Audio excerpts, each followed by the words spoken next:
in this athletics championship. It's the men's and women's 100-metre finals. We're starting with the men, and Andrew Cott is your commentator.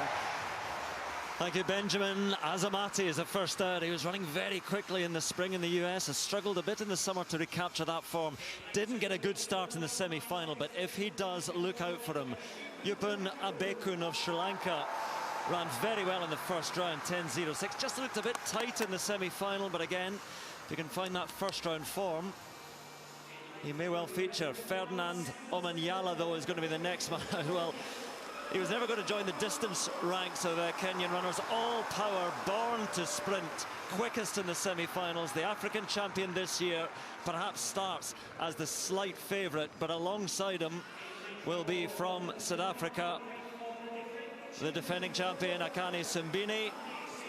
Took the title in a South African 1-2 on the Gold Coast 4 years ago with Enrico Brunches in silver. 5th in the recent World Championships as well. And Simbine will fancy himself as the man to beat. Emmanuel Essemi, Cameroon, have never taken a medal of any colour in this event, but Essemi certainly has a chance. This really is an open field in the men's 100 metres, and we're about to meet the two home athletes. And the loudest cheer will surely go to the next man into the arena. And the Alexander Stadium welcomes Nathaniel Mitchell-Blake. All the home athletes have talked about the lift they're given by this crowd. What a semi-final it was for Mitchell-Blake. Took the victory in his semi-final, 3rd fastest time overall.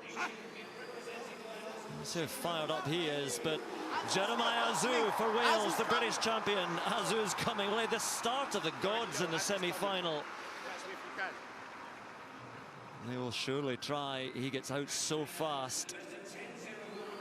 Can he hang on? A PB of 10.15 in the semis. He needs that and perhaps more again. Rohan Browning of Australia makes up the lineup, which is 8 athletes, 8 different countries. There are a couple of curiosities about this final. That hasn't happened since 1994. We've had 8 different countries competing in the final. Nobody from Jamaica, no sprinters from the Caribbean at all. And that's the first time since 1986, and it was a Caribbean boycott of Edinburgh in '86. I think also of Botswana, who've got the quickest man in the Commonwealth at the moment, and the staggering talent, the 19-year-old, just turned 19, of Letsile Tebogo, who's running in the World Under-20s, ran 9.91 in Colombia. And he's actually just gone below 20 seconds with a cruising 200 metres. So look out for Letsile Tebogo in the future. I understand they've got a slight issue with the timing at the moment, and these are the nervous moments, Colin Jackson, where you're ready to go. You can see how fired up they are, but the psychology of this and trying to sort things out. And this is where the champion is really made, where you keep your calmness and your focus on the job in hand, not any distractions.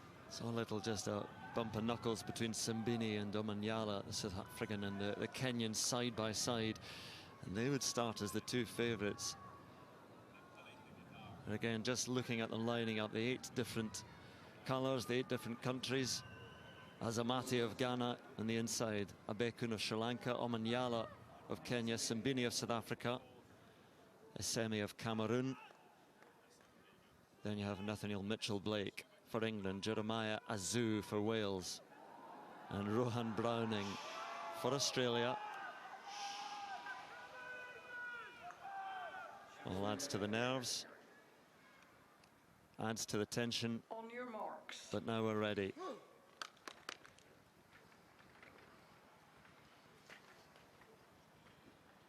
How can 32,000 who made such noise in the final of the women's 10,000 metres now fall so quiet?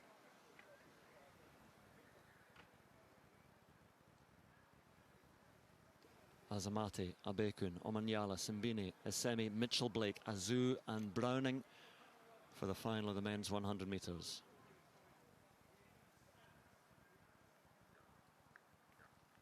Set. Oh, flying out the blocks, Simbine, but look at Omanyala alongside him, and it's Omanyala who's powering his way. Is anybody going to catch him? Omanyala surely for the gold, takes it. Simbine with the silver, perhaps Abekun for the bronze. 10:02, the winning time. But again, the smile says it all. For Ferdinand Omanyala, Kenya have a champion in the 100 meters. So well known, so well used to taking titles in the middle distance and beyond. But they have the quickest man in the Commonwealth here tonight in Ferdinand Omanyala. And from that start, Simbini, others were trying to get back to him, but they just couldn't. He was too fast, too strong. And very, very confident. Simbini, the defending champion, ends up with a silver medal. But what a tremendous performance. And the Sri Lankan taking a bronze. Who would have called that 1, 2, 3? Well, I mean, we're talking about Kenya winning the first Commonwealth 100 meters gold. I mean, Sri Lanka, first time on the podium in 100 meters. So this is it's been a curious final indeed for lots of reasons. Nathaniel Mitchell-Blake and Jeremiah Azu just couldn't get into that race at all. They had threatened and promised so much with their performance in the semi-finals, but really Omanyala, again, look at him, he's a sprinter. And he's got the smile of a champion now as well. I love to see his celebrations. Look at that. He really feels a sense of honor, doesn't he? You can see he just has that pleasure of winning. No stress, saying, I'm a Commonwealth champion. What else do you expect? Great run. I think it was Simbini with the silver, Abekun with the bronze. And just as we look at a couple of replays, the frustrating thing for Nathaniel Mitchell-Blake and Jeremiah Azu will be that, you know, the times they ran in the semi-finals, I know it doesn't always work out like that, but the times they ran in the semi-finals would have got them onto the, you know, the very edge of the podium. But Omanyala out and gone, and from this point, Michael Johnson, no one was catching him. No one's catching him. I mean, he's got a great start. He's very compact. Sometimes he gets a great start, sometimes he doesn't, but he's been pretty consistent this year with everything that has gone on with him. World Championships, getting in a couple of hours before that heat. This was his opportunity here, and he took advantage of it, just led this race from start to finish. Akani Simbini, so much experience, been in 5th and 6th place in so many World Championship and Olympic finals, got a really good start over on Omanyala's right side, but it didn't bother him at all, and he was able to come through. He looked relaxed from the very beginning. It was interesting seeing Omanyala and Simbini sort of bumping knuckles right there on the start line as they were trying to figure out the start situation. You look right there and you see that actually coming out of that drive phase, Omanyala had a little bit of a dip and a little bit of a misstep there, but recovered well, didn't panic, and stayed with it here and still led this race from start to finish. Simbini, the reigning champion, relegated to 2nd place, but still a medal.